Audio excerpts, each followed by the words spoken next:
Hello and welcome to Teenagers Untangled, the audio hug for parents going through the teen and tween years. I'm Rachel Richards, former CNBC Europe and BBC correspondent and mother of 2 teenagers and 2 bonus daughters. Just quickly, the fact that you're listening to this podcast makes you a parent who's curious and wants to learn, and that makes you a good parent. Right, I recently received a message on my Substack from a listener who said, I would love to hear how to manage a dynamic in which one parent has issues with emotional dysregulation and is emotionally immature, and the other parent is trying to navigate this to create a stable environment at home. My husband is highly critical of the teenagers, gets angry over little things and yells. So look, I'm having to make up for his behaviour, and I often avoid involving him in parenting decisions. It creates more stress for me, to be honest, and I've taken on most of the parenting. The children trust me and share with me, which is good. It would be a great support to know how others deal with this dynamic, especially when the partner has no insight into his issues. So with her permission, I put this on Instagram and received a flood of responses saying it describes their own situation perfectly. So you're going to love today's guest. Masha Rusanov is a conflict navigation specialist, mediator and divorce coach.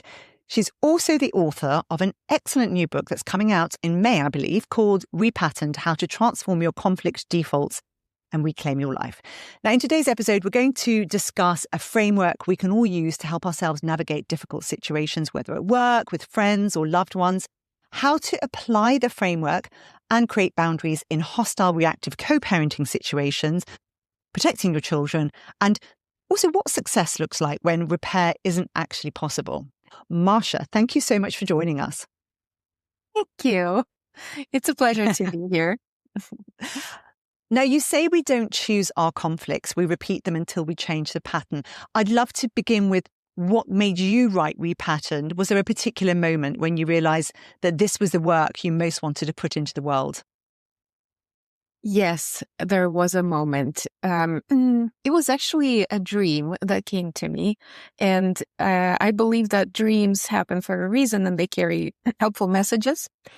And the reason it came was probably because we were dealing with teenagers who were quite high conflict, believe it or not. How interesting. Yeah, but in this dream, I had this aha moment of like, oh my gosh, we are repeating the same pattern. And the only thing that could help is really to look at what the opposite of that could look like. And when we are in the pattern, we don't see anything else outside of it. So it's really hard to get out of it when you're in it. I love that. And you write really compassionately that our default positions and reactions, they're not signs that we're broken, but they're signs that we have these patterns. So can you explain what you mean by that and why that shift in perspective matters so much? Yeah, everybody has their own upbringing and history and experiences in life. And there are moments that define how we show up. And there are moments when we have to freeze or run or hide or get defensive or aggressive. And that reaction works in the moment, usually in childhood. And the reason that it works is because we cannot consciously choose in that moment how we will respond. So if you're a child and an adult is yelling at you, you cannot really yell back because it will likely lead to much more difficult consequences for you. So instead, we choose to either freeze or hide or shut down. And that strategy keeps us safe. So we adopt it subconsciously, of course, as a long-term strategy that works for us. And we carry it through life without realizing what's going on. Because especially if the pattern repeats, we reuse it, the neural pathway gets stronger, we adopt it, and we're like, oh, okay, this is how I'm going to show up now in this moment, although it's always a subconscious decision at that point. And it feels comfortable and familiar, right? Right, exactly. It feels comfortable and we go down the same track. And the more times we go down the track, the clearer the track becomes. And we don't even know that we're on this track until we start looking in and get curious about what's actually going on. And now that this is the perfect moment to talk about, before we go on to the specifics of family dynamics, perhaps you can walk us through your framework, which is exhale, explore, engage. Mm-hmm. And like, how is it designed to help people? Yes, it's meant to give us enough space to become aware that something is going on deeper than what's on the surface, get curious about what it is, and then engage in a different way that would allow us to have a different outcome than what we always do. But the framework, the way it works, first step is to exhale. And it's just a very long exhale.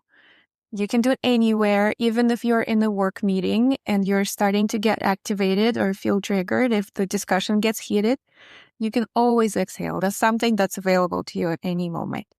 The biggest, most difficult part of this is to remember that you can do that.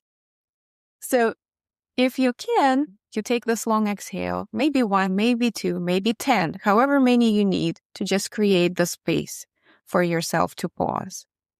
And then once you have that space, you get curious, you explore, like, oh, what is it that is going on right now? What do I actually want to do? What is the need underneath? And that's the explore stage. Usually that comes up in more depth when I work with clients in coaching and we go deeper into what's behind it. But even in the moment, if you can just think, oh, right now I'm feeling activated and I really want to hit someone with a pen, that's a great, that's great awareness when you're in the middle of conflict. And that's the second step. So once you understand what your urge is and what is it that you want to do, then you can think, okay, if this is what I want, what could the opposite look like? Instead of hitting someone with a pen, what if I made them some pancakes instead? Or ran away, or said something rather than becoming that physical. And once you think of a couple of options, you can try them on, see what it would feel like in the body. If you have the opportunity to do that, you just imagine like, okay, let's imagine I've hit someone with a pen. How do I feel? And your body is very wise. It will know. It will give you a reaction. You become tense. Your jaw might get tight. Or if you think, okay, if instead of that, I put the pen down and give them a hug, maybe the body's going to relax, and you might notice different sensations. And then maybe you imagine a couple of other reactions that you could do. And then you go with the one that feels most aligned in the body, where you feel the most relaxed, when it's opening rather closing. And it definitely will get you to a different outcome. The breathing out, what's that doing in the body? Because presumably you're in threat mode. You've got your fall for free, your fight, freeze, fawn. How does this really re-engineer what's going on? It's meant to calm your nervous system down, because when we're activated, your amygdala kicks in and all kinds of circuits that start firing. And when you have the long exhale, it calms those systems down, and it kind of gets your brain into this more logical state so that you can make different decisions. Right. Yes. So you're getting it, but to switch back on again, because you can't. Once you're flooded or you're upset, it's very difficult to think. And with the explore, you do talk quite a bit in your book about how we have these scripts that we run from our childhood or from events that have happened in the past, where we're not even aware that we're trying to protect ourselves from something. Can you talk a bit more about that? Yes, it's really hard to do this part in the moment, but it's good to focus on that when there is a moment to do so. And I am a big fan of internal family systems theory, which you probably have seen in the book. But I believe that we have different parts and a self. And these different parts have different roles. For example, the ones that respond first and have the strongest reactions are firefighter parts. And they protect something sensitive, a traumatized part that might be called an exile, that doesn't want to face whatever it faced in the past in a similar situation. So with firefighters and then manager parts, they carry those functions of protecting those more tender, most often child parts that carry the pain, that carry the wound. And when in Explore, we get curious about that and we realize that, oh, I'm actually freezing because there's a part of me that was really hurt when somebody yelled.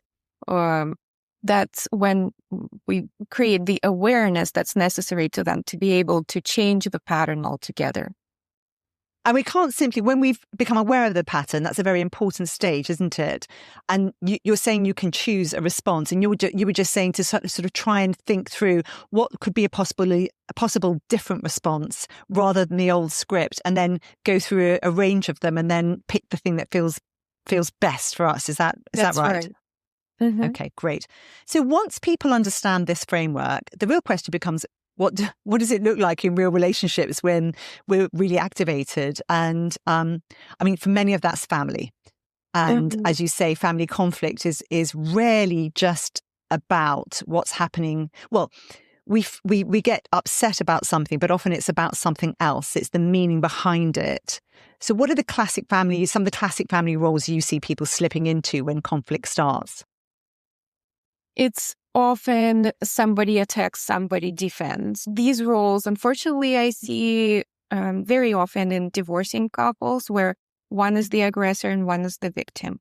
And they enable each other too. When the aggressor attacks, the victim falls into, if they're, repeating the pattern that they are used to, they fall into this state where they get defensive. They probably try to appease the aggressor. The aggressor escalates even more. The victim appeases even more and so on, but it doesn't seem to ever make them satisfied. Then it escalates and escalates and escalates to the point where the victim kind of breaks down and, there's crying and worse things sometimes. Then the aggressor feels bad and becomes really nice and loves them again. And that's what victim wanted. And they live for these moments. And I can speak to this because back in the day, I had a relationship like that. And before, I never knew that I could get stuck in such a dynamic. But then later, looking back, I was like, oh my gosh, I was repeating that pattern there. Thankfully, I got out pretty quickly, but I understand how it works, and it just sucks you in, and it's really hard to get out when you're in it, because there are those moments where you get hopeful again, and you're like, he's so nice, maybe he can change, but reality is very unlikely. Well, they need to be the person listening to this and making the changes rather than you, because that's the problem. We can't change other people, can we? Unfortunately. Exactly. Yes, but they never will. Because they don't have the introspection, curiosity. Have you ever seen people think, actually, I do need to try and make a difference? Yes, that's a great question. I wish I had many examples, but I might have one if I really scramble. Unfortunately, most often, people don't change. One example that I can think of, it was near-death experience that triggered the change. So when you heard the listener's plea in the introduction, what was your thought, your immediate thought about that? I recognized the high conflict personality pattern, and that's basically what we're talking about when we talk about those aggressor-victim dynamics that repeat and the patterns. And people who have high conflict personality have 4 traits. They are unable to take responsibility for their actions, hence blaming everybody. They have unprocessed or unmanaged emotions and extreme behaviors and all or nothing thinking. And because they cannot look inside and they do not process emotions well, they get stuck in the denial and anger stage a lot. They're not able to get past through it. So it's really hard to communicate to someone like that when you are not in the same framework, in the same mindset. But there are ways to actually be able to. There are steps that you can take and tools that you can learn to move forward with a relationship like that. So can you give us some? Yes, of course. It would be funny if I just said, well, you got it. And that's it. You're speaking to you. Bye. Yeah, but the idea is to bring them more into left brain where they can tap more into the logical rather than the emotional thinking. And to do that, for example, you can give them choices instead of asking open-ended questions. So let's say they're like, oh, you did this again. They're attacking you. They're saying how you never clean things and you never help me out with whatever, right? And here you can give them a choice. You want to move them into the future from the past. Otherwise, they might get stuck on all the things that you did wrong. So you can say, yes, I can see how important this is to you. Would you prefer we did this together tonight, or I can do it myself in the morning? So you give them a choice about the future. And that's going to bring them down eventually if you keep insisting on this focus on the future rather than feeding into their reminiscing of the past. That's one way. Another way is using ear statements. And by the way, I learned these from Bill Eddy, who's the founder of High Conflict Institute in San Diego. But another one is ear statement. It's empathy, attention, and respect. And an example is if someone is in a bar, they've been drinking, and they get into an argument. Maybe it's about politics, because things like that happen, and there's a lot to argue about there. And they start coming at you, and they're big, and they're strong, and they're scary. And you respond with an ear statement: empathy, attention, and respect. I can see how important politics is to you, or how important this topic is to you. I respect your opinion very much. I would like to make sure I understand you correctly. Are you ready to talk? They might say, no, I'm not ready to talk. And then you respond with another ear statement. I can see that you feel very passionate about this topic. I don't like to argue with you. I'm going to walk away now and set a boundary. And then you kind of back off. And that's another thing that works in those situations. It's setting boundaries, but also the way you go about it needs to be very concise. Defensiveness doesn't really work. Explaining doesn't really work. Appealing to logic is not going to work. It's you focus on yourself with, this is my boundary and this is the consequence that I'm going to implement. And you say it once, you say it twice, and the third time you actually have to implement the consequence. Otherwise, they'll keep going with whatever it is they've been doing. It's interesting, isn't it? Because I've been writing quite a bit about family dynamic and how we're all playing a role, and when one person changes, it shifts the dynamic, and people notice it and they can feel uncomfortable because they're like, oh, hang on a second, what's happened here? And then you risk upsetting the entire apple cart. I'm sure a lot of parents are quite scared of, putting those boundaries and then causing further problems. Is that something they genuinely should worry about? Or do you think that putting these boundaries in place can genuinely make a difference? Presumably it also helps the kids see that this is a good way to do it. Yes, that's a great way to think about it. What would you like your kids to learn about relationships? That it's okay to stay and not have boundaries and continuously tolerate whatever is going on in front of you or with your significant other? Or would you like them to see what a healthier relationship could look like? And it is a choice and a risk. Once you understand how to do that and start setting boundary, it can and likely will lead to some sort of change. And the change could be separation. And that's a question that I hear quite a lot with my clients, especially the ones who are considering divorce. Like, oh, maybe I should stay there for the kids. Maybe separation is the worst thing that can happen. And there's a lot of societal conditioning around divorce and how it's bad. But really, what would you like your kids to know about relationships? Would you like them to model after your relationship with your spouse the way it is right now?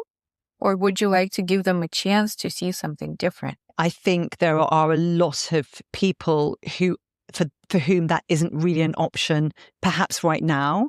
So for those people, what can we be saying to them to help them look at their family dynamic and think, okay, this is the best way that I can help protect my kids, or show them that this isn't actually the way we expect people to live? Because of course your kids are just absorbing what you're doing, and if the high conflict parent is letting off steam on the kids, that in itself is really problematic. Yeah, so learning about them is getting curious about how to coexist with a person like that. And there are many other tools besides the ones I just mentioned.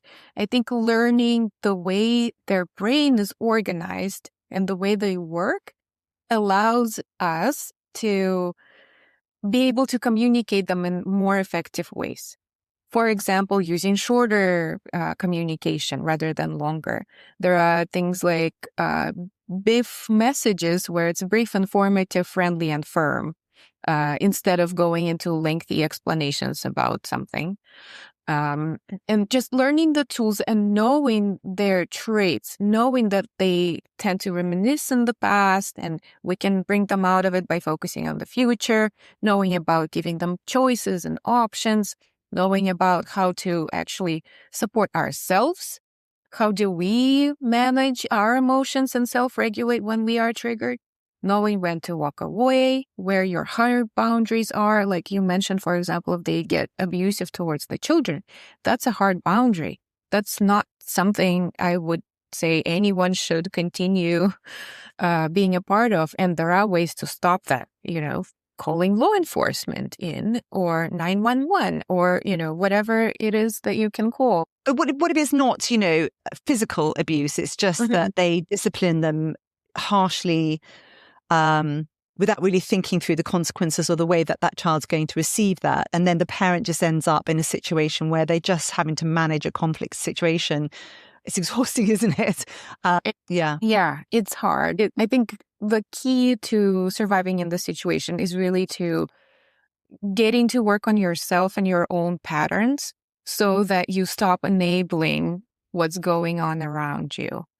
And the more you get grounded, the more you can lean into yourself, the more you're able to hold those boundaries with the other parent around the children. You can show the children by example what that looks like, so they learn it from you. But you cannot do it unless you are in a place where you can, right? Where you feel grounded and emotionally regulated. I think that would give comfort to some parents that if we do the work, even though we know that we have to go through this grief process of accepting that the other person isn't going to change. Yes. And I think that in itself is quite a difficult thing to go through, isn't it? Because you don't have children with somebody thinking they're going to stay that way and be difficult. I mean, because it could have developed over that time. So coming back to some of the techniques that they can be using just to develop that, we've had this kind of pause and this breath and the exploring. So can we just talk more about how you would go about exploring what this might be that is causing your response? So you're in a dynamic, you're behaving a certain way with that person. How would you go about exploring why you're behaving that way and what other options might be available? So, let's say that he's just got really angry because there's no dinner on the table or the kids just irritated him. How would we go through that process? Ideally in therapy. Ideally, if you don't have access to therapy, there are certain things that you can do on your own. And it's all about getting curious about what's going on with you. You can envision yourself sitting at a round table and you start inviting different parts of yourself to the table and giving them voice to speak. So thinking of a situation, a conflict at the dinner table, not in the moment, but afterwards when things are calmer. You can think of all the voices in your head, so to speak, that are expressing certain emotions, feelings, thoughts. And you invite them to this table and you ask, what's going on? What do you need? What are you afraid of? And see what they have to say. And that's how you get curious and really go deeper into exploring the patterns. And you may not hear every part that's present right away because exiled parts tend to be pretty well hidden and only show up once you've worked your way through with the managers and the firefighters and you understood where this fear is coming from. But then once you do recognize them and see them, most likely you will notice that this situation at the dinner table is a replica of something that happened in your childhood, and you're not actually reacting to the person who's present. You're reacting to some kind of an authority figure from back then. Once you see it, then you have an opportunity to decide, like, oh, actually, I'm not a child anymore. I have other ways that I could be showing up. I'm an adult now. I have access to different things and tools and resources, and I can make a different choice now. But that's also not going to be easy because the pattern is there. But once you notice it and you consciously start practicing it, then the new neural pathway is going to form eventually. So you will show up differently. So I think the message is don't expect it to change immediately. It's going to take quite a bit of thinking and work. Are there ways we can ground ourselves? There's the long exhale, but are there other things that we can be doing to really help? Yeah, there are different exercises, including breathing exercises. There's box breathing, where you take a breath in for 4 counts and then hold it for 4 and exhale for 4 and then hold it at the bottom for 4. And you can keep doing that. There's tapping techniques where you tap yourself and kind of give yourself a hug and tap yourself on alternate shoulders. It bilaterally stimulates your brain and also is meant to calm you down. You can do it if you're driving on the steering wheel with your fingers. Make sure not to get into an accident. Yeah. Don't focus too much on the fingers and the tapping, but there's that. If you can also go for a walk. Any kind of movement helps.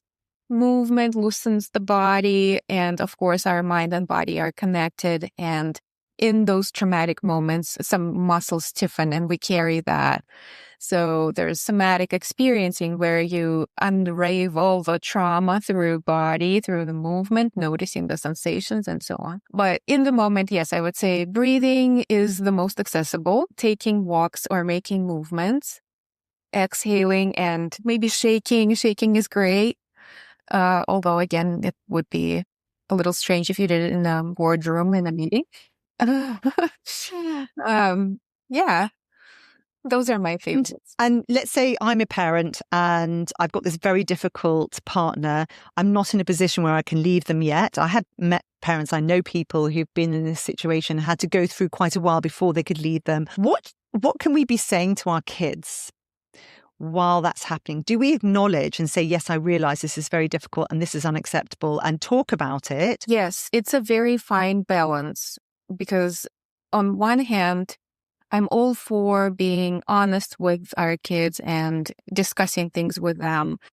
On the other hand, we need to be aware of the hierarchy that exists, that there are parents and there are kids. Parents set the boundaries. Parents are responsible for the kids. Kids are dependent and they learn from the parents. If we start sharing too much with them, we bring them up, right, to the adult level of interaction. And that is too much for them to handle. So there's age-appropriate ways of discussing everything. There are ways we can find the words to do that. Like maybe the way that you would discuss the situation with a 5-year-old is very different than 15-year-old who understands a lot more. But again, the important thing is to make sure that you're not putting it on them. So even if you say, this must be hard, you can ask questions, especially if it's a teenager you're talking about. What are you noticing? How are you feeling? How are you dealing with this? What's most difficult for you about this? And then we say, yes, I know this is difficult. And you acknowledge how it might be for them and you share how it is for you. Make sure to say that, but I got it. I'm an adult. I got it. I'm going to figure it out. Because if you don't, they're going to start trying to figure it out for you and take on too much, and then they get angry and it becomes too much for them. I love that. I think that's absolutely critical. And I guess saying I can love a person and not like their behavior, and we can separate that behavior out, can't we? But I love your point because it's so important that they're not parentified by this whole thing. Masha, is there anything else you'd like to say to parents before we finish this that you think might help them? With regards to co-parenting, the reason they even got into the field of conflict resolution beyond, conflict I was witnessing is the effect parental conflict has on the children. I wanted to help the children of parents who are going through divorce or went through divorce. And to help the children, really, the best thing that we can do is help their parents communicate in a peaceful or at least neutral way. because parental conflict is the biggest impact on the children and their future. And if parents understand just this part, that their child is half mom and half dad, whenever we say something bad about mom, it lands like it's about them. Whenever they hear something bad about dad, they think like, oh, I must be really bad too, at least half of me. And they cannot witness the conflict, or the negativity rather, not even the conflict. Witnessing conflict is fine as long as they also witness the resolution of the conflict and learn from that. Right. Yes. Yeah. But if the parents can remember one thing, it's that the child is half mom and half dad. And so the more peacefully the parents can communicate, the better outcomes it will be for their children.